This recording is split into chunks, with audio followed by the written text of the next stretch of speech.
Hello everyone, and welcome back to my channel, y'all. Welcome back to GET the Oracle. We are going to do a spread. If you guys are new here, welcome. If you're returning, welcome back. Hey, welcome back. Welcome back to my channel. Any negative energies or entities sending negative vibrations to me or my platform, return it to the sender, locations, people, places, or things. Okay, we are back. So we are going to be talking about the moon, you guys. The moon is a very important part of our daily lives. A lot of people don't recognize that the moon does control a lot, okay? It also reveals things that need to be seen, all right? Things that are hidden underneath the surface, all right? Now, the moon can, when it comes to zodiac signs, it can represent either Cancer or Pisces. It is influential when it comes to illusions, all right? So I'm just going to read you guys a snippet here, all right? But you don't have to be a Cancer or Pisces to watch this reading. You can be any zodiac sign or anyone that is interested about learning more about this planet, okay? All right, so we have for our forebears who knew nothing of the interplay of the moon's gravity and the sun and earth, it was the changing shape of the moon that was responsible for the tides, the behavior of the sap in plants, and the female menstrual cycle. So the moon actually controls a lot, okay? Plants, the ocean, okay? All right. Even feminine cycle phases. All right. It is not surprising that many religions use a lunar calendar to decide their festivals. All right. The different moon shapes through each lunar month are owing to the moon's changing position relative to us and to its solar light source.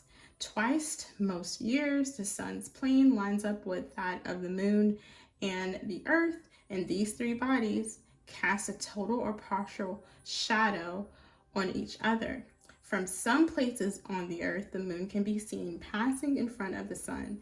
2 weeks later, the earth's shadow obscures the sun and so dims the moon's reflected light.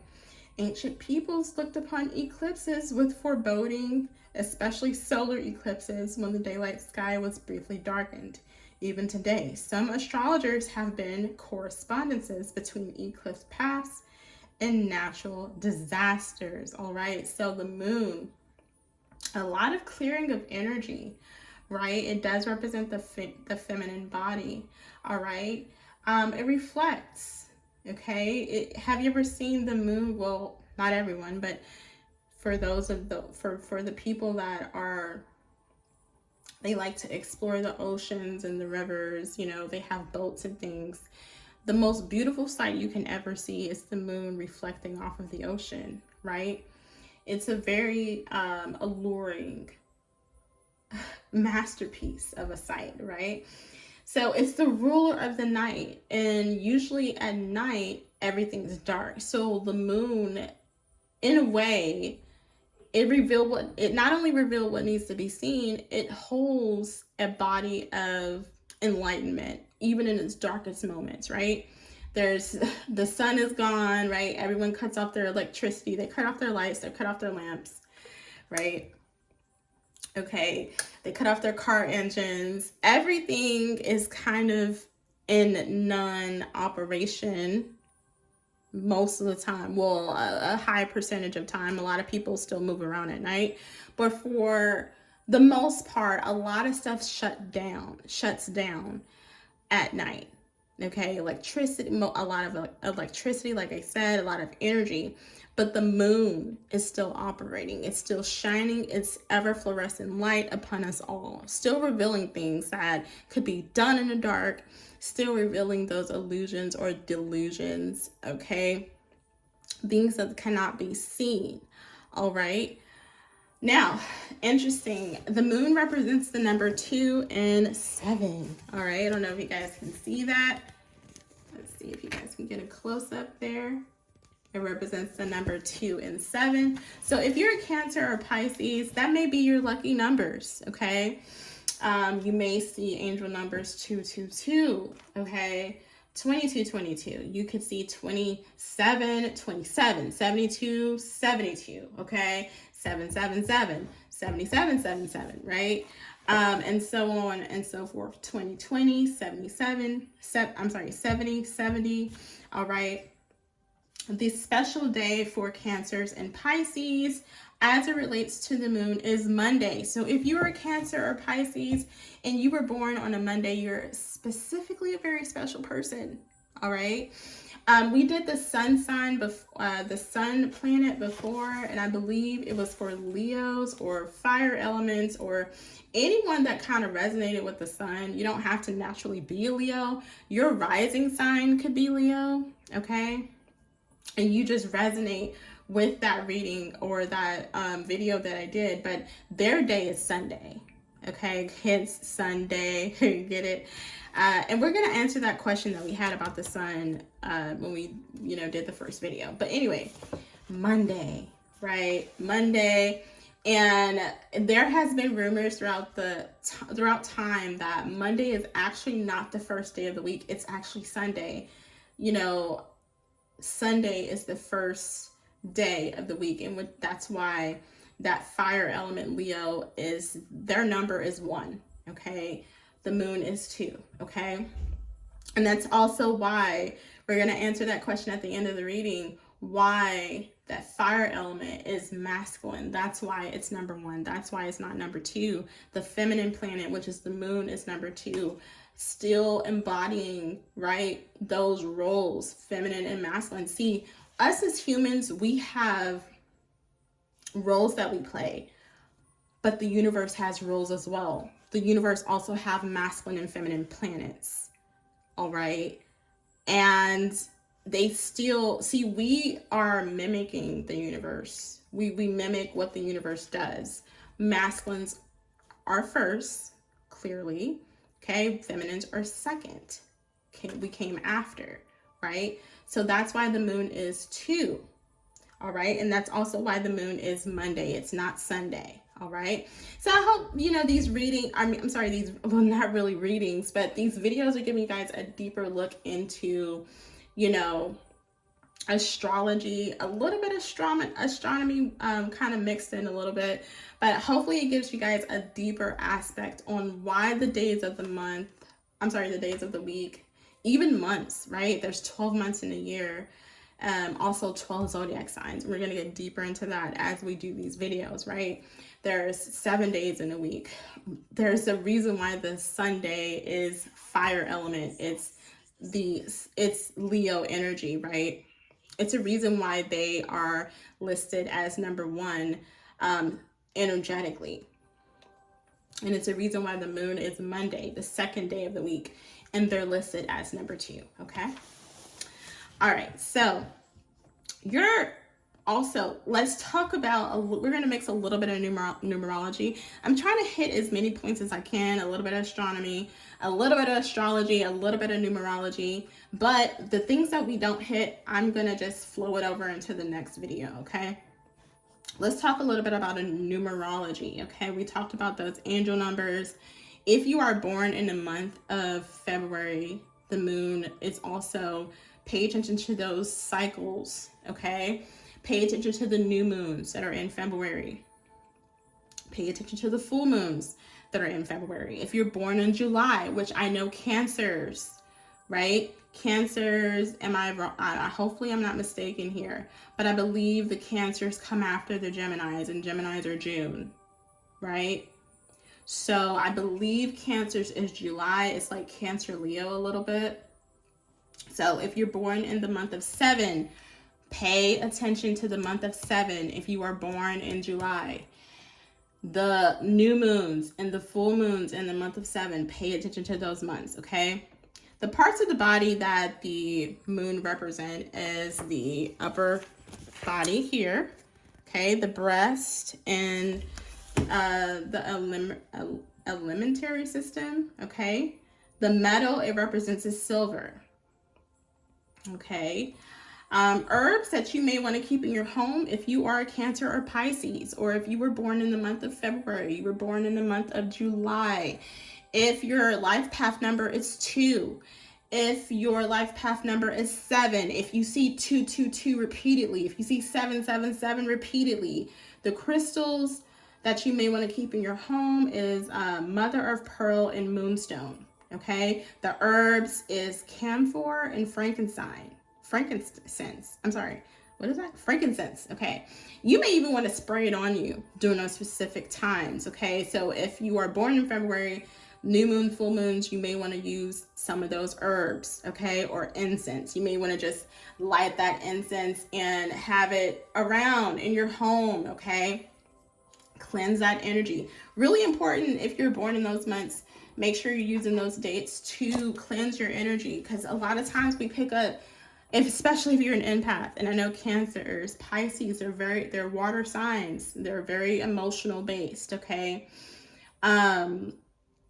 You want to make sure you're keeping your energy cleansed, because throughout the year, especially if you're an empath, those are the months you want to really try to cleanse your energetic body. You really want to try to take time out of those months, in those specific months, and cleanse yourself. Cleanse, do spiritual baths, do, pray and tell, any energies trying to stick to you or whatever, remove it from yourself. Okay. So we were not taught about spirituality. We were not taught about our spiritual bodies.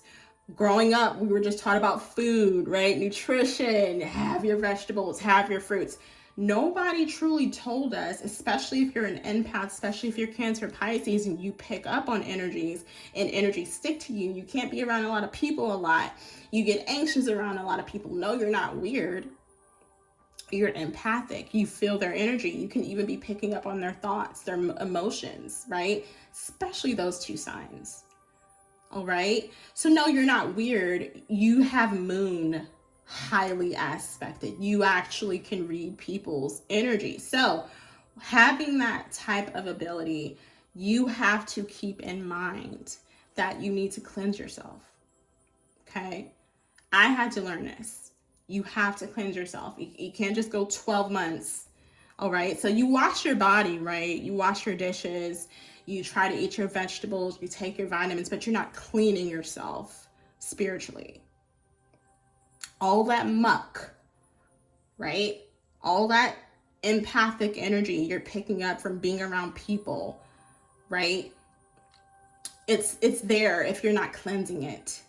Very important. So the plants that you guys may want to plant in your backyard that represents the moon, or if you're Cancer, Pisces, you may want to get some melons, or you may love melons. All right.